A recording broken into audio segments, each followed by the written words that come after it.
তৃতীয় পর্বের আলোচনায় আসা যাক। গুরু পূর্ণিমা বা ব্যাস পূর্ণিমার কথা আমরা যেটা শুরু করেছি। ওম অখণ্ডমণ্ডলকারং ব্যক্তং যেন চরাচরং তৎপদং দর্শিতং যেন তস্मै শ্রী গুরুবে নমঃ। আমরা এর আগের পর্বেই আমরা উল্লেখ করেছি যে আমাদের প্রথম এবং শেষ গুরু কিন্তু আমাদের মা। মা তার সন্তানদের হাত ধরে চলা শেখান, তার বুকের স্তন, তার মুখে অর্থাৎ বুকের সুধা তাকে দিয়ে সঞ্জীবনী মন্ত্র অর্থাৎ জীবন মন্ত্র যেন মারা দান করেন। এবং মা ছড়া পড়ে রূপকথা শুনিয়ে শিশুদেরকে ঘুম পাড়ান। এবং রূপকথার ভিতর দিয়ে আমরা অনেক সময় শিশুরা তারা স্বপ্ন দেখে। এবং রূপকথা মানুষকে কি করে, যে রূপকথাই হচ্ছে গিয়ে যে আসুরিক যে শক্তিগুলো, সেই শক্তিকে নিঃশেষ করে যেন দৈবিক শক্তির জয় হয়।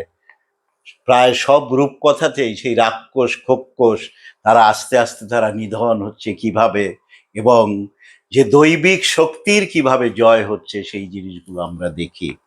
এখন মনে হতে পারে যে ইন্টারনেট যুগে কি এসবের কোনো আদৌ প্রয়োজন আছে, কিন্তু আমাদের মনে রাখতে হবে যে ইন্টারনেট যুগের যে ইনফরমেশন, যে আমরা বিভিন্ন তথ্য আমরা যেগুলো জানতে পারি, সেই তথ্যটা বিশ্বের তথ্য মুহূর্তে আমাদের হাতের মুঠো এলেও আমাদের যিনি যার কাছ থেকে আমরা শিক্ষা দেব, তিনি যদি সেই মুহূর্তে তার সঙ্গে যদি সরাসরি আমাদের যোগাযোগ যদি থাকে, তাহলে আমরা জ্ঞানকে যেভাবে আমরা আহরণ করতে পারবো সেটা কিন্তু অন্যভাবে পারবো না। এইভাবেই রবীন্দ্রনাথ শান্তিনিকেতন স্থাপন করেছিলেন এই স্বপ্ন দেখেই। এবং তপবনের যে ধারণা, সেই ধারণাটাই তিনি শান্তিনিকেতন এবং পরবর্তীতে প্রকৃতির সঙ্গে মিলেমিশে যাতে মানুষের যাতে শিক্ষা, একজন মানুষ যাতে পরিপূর্ণ হয়ে ওঠে, সেই জন্যে শ্রীনিকেতন তিনি করেছিলেন। এবং আশ্রমিক ওই বিদ্যালয়, ওই শিক্ষালয়ে যারা শিক্ষা দিতেন তারা সবাই আশ্রমিক। এই জন্যেই আশ্রমিক, এবং ছেলেরাও আশ্রমিক। তারা গুরুর যে জীবনাদর্শ, সেই জীবনাদর্শ তারা কাছ থেকে দেখে। এবং আমরা যদি পৌরাণিক কাহিনীতে যদি আমরা চলে যাই, তাহলে সেখানেও দেখব যে গুরুগৃহে থেকে শিক্ষার্থীরা শিক্ষা লাভ করতে, এবং গুরুদেব যখন বলতেন তোমার শিক্ষা সমাপ্ত হয়েছে তুমি এখন চলে যাও, তখনই কিন্তু সে গুরুগৃহ থেকে সে তার পথ সমাপন করে চলে যেত। এবং এই যে শিক্ষা, এটা শুধু প্রাতিষ্ঠানিক শিক্ষা নয়, এটা পুরো জীবনকে গড়ে নেয়ার শিক্ষা।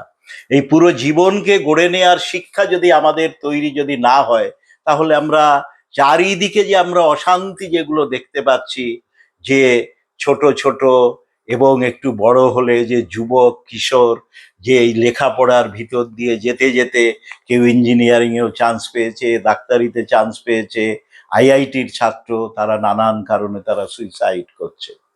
এই যে যে ব্রহ্মচর্য পালন, আমাদের জীবনটাকে সঠিকভাবে নির্বাচিত করা।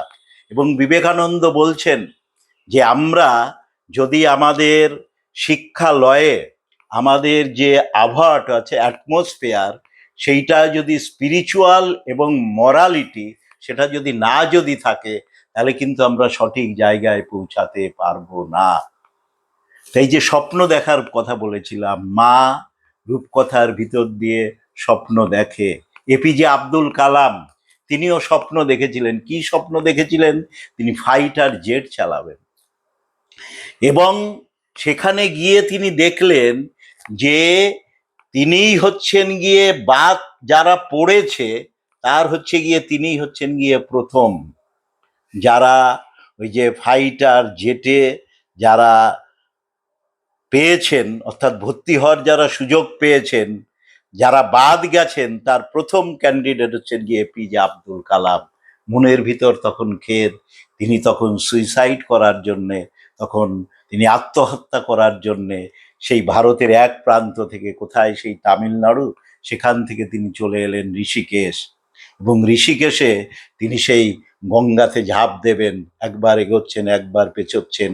তার উল্টো দিকেই যে একটি আশ্রম ছিল, আশ্রমের সাধু ওই এপিজে আব্দুল কালামকে দেখছিল, অনেকক্ষণ ধরেই তিনি নিরীক্ষণ করছিলেন এবং তাকে অন্য আর একজনকে পাঠিয়ে, তার যে শিষ্য তাকে পাঠিয়ে এপিজে আব্দুল কালামকে ডেকে আনলেন এবং তার সমস্ত ঘটনাগুলো তার শুনলেন।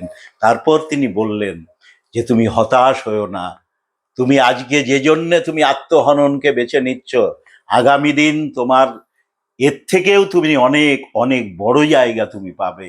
বাস্তবিকই যদি তাই, এপিজে আব্দুল কালাম যদি সেদিন যদি আত্মহত্যা করতেন, এরকম ভাবে আমরা চারিদিকে অনেক ছাত্ররা যেভাবে আত্মহত্যা করে, অর্থাৎ যে সেরকম এপিজে আব্দুল কালাম অমন একজন যে অধ্যাত্ম জগতের লোকের সঙ্গে তার দেখা হয়েছিল বলেই যে পৃথিবীর ভিতর অনন্য প্রতিভাধর এই যে এপিজে আব্দুল কালামকে কিন্তু আমরা পেয়েছি। এবং তিনি শুধু ভারতবর্ষের গর্ব নন, তিনি এই বিশ্ব জগতের তিনি গর্ব। এবং করোড বলে একজন বিজ্ঞানী, ফিলোসোফার, তিনি কি বলছেন, those organs which guide an animal are under man guidance and control. পশুকে যে সমস্ত অর্গানগুলো শাসিত করে, অর্থাৎ তাদেরকে চালিত করে, মানুষ কিন্তু সেই অর্গানগুলোকে অবদমিত রাখছে, মানুষ কিন্তু সেই অর্গানগুলোর লাগাম টেনে ধরে। এবং করট তিনি হচ্ছেন একজন আর্টিস্ট এবং ল্যান্ডস্কেপের ভিতর সবচেয়ে বিখ্যাত, এবং আমেরিকাতে সম্ভবত প্রায় $1,00,000, তিনি হচ্ছে 1775-এর কথা বলছি, যে তার একটা ল্যান্ডস্কেপ ছবি বিক্রি হয়েছিল, তার হচ্ছে এই কথা। এবং এই কথার সঙ্গে কিন্তু আমাদের উপনিষদ, বেদ, এই যে আমাদের যে গুরু পরম্পরায় যে শিক্ষা, আমরা কিন্তু সেই শিক্ষাই পাই। আমরা ব্রহ্মচর্যের শিক্ষা যদি ঠিকভাবে যদি আমরা পাই, তাহলে পরবর্তীতে, অর্থাৎ যে ছাত্রানাং অধ্যয়নং তপ, অধ্যয়ন করতে করতে রবীন্দ্রনাথের যে আদর্শ ছিল তার ভিতর দিয়ে যদি আমরা যদি এগোতে যদি পারি, তাহলেই দেখব যে আমরা সঠিক জায়গায় কিন্তু আমরা লক্ষ্যে পৌঁছালাম। তা না হলে কিন্তু লক্ষ্য থেকে আমরা বিচ্যুত হব। আমি একটি পাইনি বলে যে হতাশা, এই হতাশা থেকে আমরা নাশ করতে পারবো।